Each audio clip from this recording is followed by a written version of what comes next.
Class 12 के इस video में अकाउंटिंग रेशियो पढ़ने वाले हैं और ये जानेंगे कितने टाइप्स के अकाउंटिंग रेशियो हैं, क्यों उन रेशियोज़ का कैलकुलेशन किया जाता है और कैलकुलेशन कैसे किया जाता है, इसे हम जानेंगे। सबसे पहले हम देखेंगे कि रेशियोज़ कैसे एक्सप्रेस किए जाते हैं। रेशियो एक्सप्रेस करने के 3 तरीके होते हैं। पहला तो होता है परसेंटेज की प्रतिशत के रूप में, दूसरा होता है सिंपल रेशियो साधारण अनुपात या शुद्ध अनुपात जिसे हम कहते हैं, रेट ऑफ टाइम दर या समय के रूप में। कितने टाइप्स के रेशियो होते हैं स्क्रीन पर देखिए। Ratios can be classified in 2 ways. पहला है ट्रेडिशनल क्लासिफिकेशन और दूसरा है फंक्शनल क्लासिफिकेशन, परंपरागत और क्रियात्मक। ट्रेडिशनल क्लासिफिकेशन, इसमें आता है लाभ व हानि विवरण अनुपात, profit and loss statement ratio, balance sheet ratio and mixed ratio. Balance sheet मतलब तुलन एंड मिक्स्ड मतलब मिश्रित। तो profit and loss, balance sheet and mixed ratios आपको पता है, जो मदें इनसे संबंधित होती हैं और उन मदों का, उन आइटम्स का यूज़ करके जो रेशियोज हम निकालते हैं, उन रेशियोज को हम ट्रेडिशनल क्लासिफिकेशन के अंतर्गत सॉल्व करते हैं। हम जानेंगे आज कि फंक्शनल क्लासिफिकेशन जो है वो क्या है। फंक्शनल क्लासिफिकेशन में पहला है आपका लिक्विडिटी रेशियो, दूसरा है आपका सॉल्वेंसी रेशियो, तीसरा है activity ratio and the last one is profitability ratio.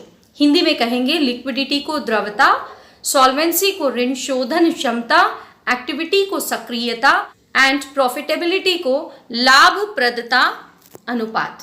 अब हम इस क्लासिफिकेशन को एक एक करके जानेंगे कि लिक्विडिटी में कितने टाइप्स हैं, सॉल्वेंसी में कितने टाइप्स हैं, एक्टिविटी एंड प्रॉफिटेबिलिटी में कितने टाइप्स हैं।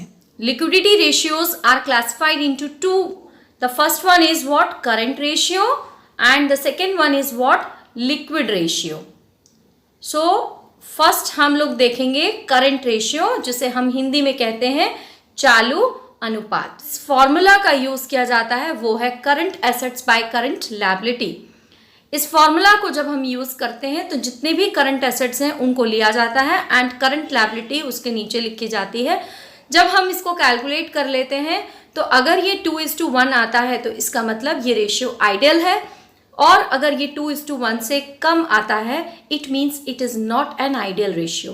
इसके पीछे जो लॉजिक है वो ये है कि करंट लायबिलिटी 1 रुपये मानते हैं यहाँ पे और 2 रुपये हम मानते हैं करंट एसेट। तो 1 रुपये की लायबिलिटी को पे करने के लिए कंपनी या फर्म के पास 2 रुपीज़ है, मीन्स पेमेंट करने के बाद भी वो अपने बिजनेस को रन कर सकते हैं बिकॉज उनके पास 1 रुपी लेफ्ट होता है।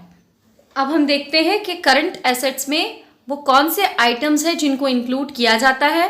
पहला है current investment, second is inventory. Inventory में स्टोर्स और स्पेयर लूज टूल्स इंक्लूड नहीं करना है। इसके बाद trade receivables, that is net of provision for doubtful debts, cash and cash equivalent, short term loans and advances.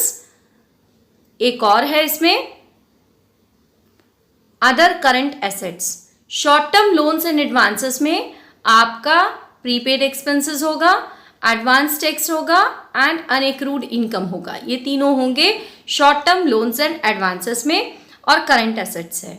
इसके बाद हम देखते हैं कि करंट लायबिलिटी में हमें कौन सी लायबिलिटीज को इंक्लूड करना है। Short term borrowings, trade payables, other current liabilities, short term provisions etcetera.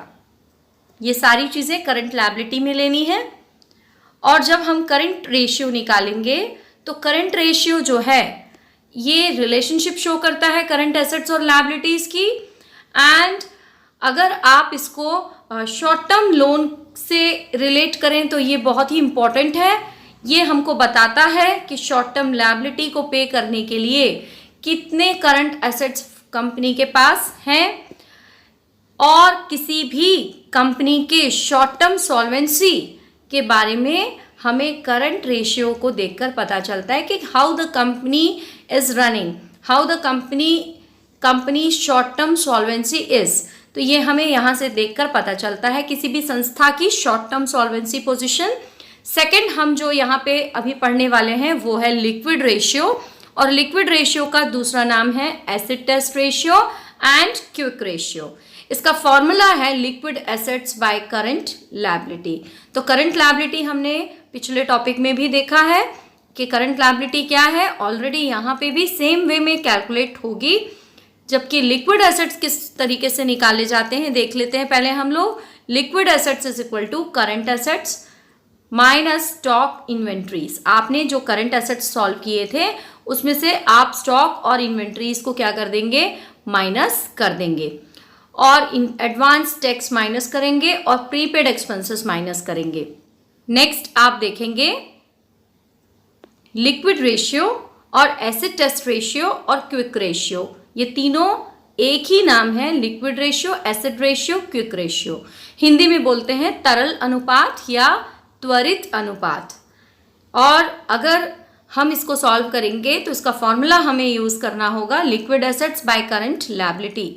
जैसे हमने करंट एसेट्स का आइडियल देखा कि उसका आइडियल जो है वो 2:1 है, तो आइडियल जो लिक्विड रेशियो होगा वो होगा 1:1। अगर ये बहुत ज़्यादा आता है तो ये अच्छा नहीं है, फर्म के लिए रिस्की है, और अगर ये बहुत कम आता है that time also it is not good, ये जोखिमों से भरा हुआ है। अब हम देखते हैं कैलकुलेशन किस प्रकार से होगा। करंट लायबिलिटीज तो हमने लास्ट टाइम कैलकुलेट कर ली थी, अब हम देखेंगे कि लिक्विड एसेट्स या क्विक एसेट्स हम कैसे कैलकुलेट करेंगे। इसके लिए जो हमने करंट एसेट्स कैलकुलेट किए हैं उसमें से हमने स्टॉक, एडवांस टैक्स और प्रीपेड एक्सपेंसेस माइनस कर देने हैं, और इस रेशियो की हेल्प से हमको किसी भी फर्म की लिक्विडिटी पोजीशन के बारे में पता चलता है। फर्म लिक्विडिटी पोजीशन जो है इससे पता चलता है कि फर्म की लिक्विडिटी पोजीशन कैसी है, और बिना मिस्टेक के कंपनी जो है इस रेशियो के माध्यम से ये पता चलता है कि जो शॉर्ट टर्म लायबिलिटीज़ हैं फर्म की उनको कंपनी क्या कर सकती है, फर्म क्या कर सकती है, पूरा कर सकती है। तो ये जो रेशियो है ये फाइंड आउट करता है कि कंपनी के पास सफिशिएंट कैश अवेलेबल है या नहीं अपनी शॉर्ट टर्म लायबिलिटीज़ को पूरा करने के लिए। तो ये थे liquidity ratio. And liquidity ratio हमने देखे 2 टाइप्स, एक था करंट रेशियो, एक था लिक्विड रेशियो। नेक्स्ट रेशियो जो हम पढ़ने वाले हैं वो है सॉल्वेंसी रेशियो। सॉल्वेंसी रेशियो का मतलब होता है शोधन क्षमता अनुपात। फर्म या कंपनी जितने भी लोन्स ले रही है, जो लॉन्ग पीरियड के लिए ले रही है, क्या कंपनी की पोजीशन ऐसी है कि वह उसको लॉन्ग टर्म में उसको पे कर पाए, उसके इंटरेस्ट पे कर पाए। इसको देखने के लिए जो रेशियोज हम यहाँ कैलकुलेट करते हैं उसमें पहला है डेब्ट इक्विटी रेशियो, हिंदी में कहेंगे ऋण क्षमता अनुपात। इसका फॉर्मूला जो है वो है long term debts divided by share holder funds. Share holder funds जो है इसे हम इक्विटी भी कहते हैं, और डेब्ट निकालने का जो फॉर्मूला है, जितनी भी लॉन्ग टर्म बोरोइंग्स हैं, दीर्घकालीन ऋण हैं जिसमें कि आते हैं डिबेंचर, मॉर्टगेज और पब्लिक डिपॉजिट्स, इनको सबको प्लस करेंगे।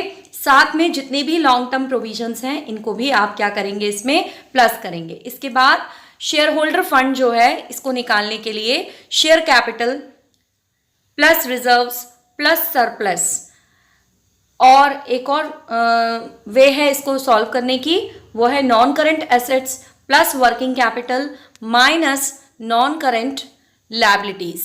Working capital is equal to current assets minus current liability. इसको आप नोट कर सकते हैं कि जब भी आप फॉर्मूला कैलकुलेट करते हैं, इसका कारण है कैलकुलेट करने का कि आप उस कंपनी की long term solvency position find out कर रहे हैं। ये जितना कम होगा उतना ही जो क्रेडिटर्स हैं वो सेफ होंगे, सिक्योर होंगे। कारण ये है कि अगर ये हाई रहता है तो इसमें ज़्यादा रिस्क है, बिकॉज आप ऊपर लिख रहे हैं long term liabilities, long term debts. Long term debts अगर ज़्यादा होंगे तो ये किसी भी बिजनेस के लिए अच्छा साइन नहीं है, और इसमें भी जो आइडियल है वो है 2:1। सेकेंड जो है वो है टोटल एसेट्स टू डेब्ट रेशियो, यानी कि कुल संपत्ति का ऋण पर अनुपात। इसे इसलिए निकाला जाता है कि फर्म ने जितने लोन्स लिए हैं, जितने ऋण लिए हैं, उसके रेशियो में फर्म के पास कितनी संपत्ति है। तो इसके लिए जो फॉर्मूला हम यूज़ करते हैं वो है टोटल एसेट्स के लिए total assets is equal to fixed assets. Fixed assets में आपके tangible, intangible, non current investment, long term loans and advances, ये सारे आते हैं। टेंजिबल का मतलब होता है मूर्त, अमूर्त, जितने भी नॉन करंट इन्वेस्टमेंट है, निवेश, चालू निवेश और दीर्घकालीन लोन्स एंड एडवांस, वो सारे इसके अंतर्गत आते हैं। फिक्स्ड एसेट में आप करंट एसेट्स ऐड करेंगे, ट्रेड रिसीवेबल ऐड करेंगे, cash and cash equivalent add करेंगे, long short term advances and loans and other current assets, ये सारी चीज़ों को ऐड करके आप फाइंड आउट करेंगे। इसके बाद आते हैं डेप्ट के ऊपर। डेप्ट हमने पहले भी देखा, पहले फॉर्मूले में भी देखा, long term borrowings plus long term provisions.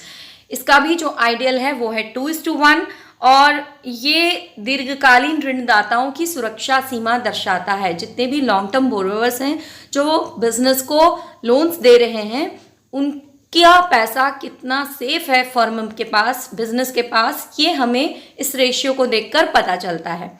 कुल संपत्ति में लॉन्ग टर्म लोन्स का कितना योगदान है, जितने भी टोटल एसेट्स हैं। ऐसा तो नहीं है कि आपने पूरे लोन लेकर ही एसेट को परचेज किया है, तो ये हमें इसी रेशियो को देखकर पता चलता है। ये जितना ज़्यादा होगा उतना ही लॉन्ग टर्म जो बोरोवर्स हैं, लॉन्ग टर्म लोन्स जो हैं वो सेफ होंगे। बिकॉज आपके पास एसेट्स अगर ज़्यादा हैं, इट मीन्स आपने लोन लेकर फर्म के लिए एसेट में आपने क्या किया है, बिजनेस में एसेट में आपने क्या किया है, इन्वेस्ट किया है। नेक्स्ट है interest coverage ratio. Interest coverage ratio का फॉर्मूला है profit before interest and tax divided by interest on long term debts. ये रेशियो इसलिए निकाला जाता है और इसके माध्यम से ये देखा जाता है क्या बिजनेस जो भी लोन्स बिजनेस ने लिए हैं उनके ऊपर इंटरेस्ट पे कर पाएगा या नहीं कर पाएगा। और profit before interest and tax यानी कि इंटरेस्ट और टैक्स देने के पहले का प्रॉफिट। अगर आपके पास क्वेश्चन में profit after interest and tax दिया है तो आपको उसमें टैक्स को और इंटरेस्ट को प्लस करना होगा ताकि आप profit before interest and tax calculate कर सकें।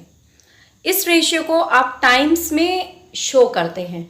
इस रेशियो को क्यों निकाला जाता है ये हम जानेंगे। ये बताता है कि बिजनेस में जो ब्याज देना है वो कितना है, प्रॉफिट्स के ऊपर कितना ब्याज दिया जाएगा। ये रेशियो के माध्यम से हम ये भी पता लगाते हैं कि अगर ये रेशियो ज़्यादा है, इसका मतलब संस्था जो है उसकी ब्याज भुगतान करने की क्षमता उतनी ही ज़्यादा होगी और जो ऋणदाता हैं जिन्होंने बिजनेस को लोन दिया है उनको उतनी ही ज़्यादा सिक्योरिटी मिलेगी। तो if this ratio is high it means it is good for the business. Proprietary ratio यानी कि स्वामित्व अनुपात, इसका फॉर्मूला है proprietors fund by total assets. इसे आप रेशियो में ही शो करेंगे। प्रोप्राइटर्स फंड कैलकुलेट करने के लिए proprietor funds is equal to share holder fund and share holder fund is equal to share capital plus reserves and surplus. इसके बाद टोटल एसेट्स, टोटल एसेट्स का मतलब है all assets. If this ratio is high then the share holders are financing in assets properly. जितने भी assets हैं अगर ये रेशियो हाई है, high proportion of share holder fund in financing, share holder fund जो है वो ज़्यादा यूज़ किया गया है फाइनेंस पर्पस के लिए। तो ये थे आपके liquidity ratios and solvency ratios. इनको लेकर हम नेक्स्ट क्लास में क्वेश्चन सॉल्व करेंगे और बाकी के जो फॉर्मूलाज हैं उनको हम नेक्स्ट वीडियो में देखेंगे।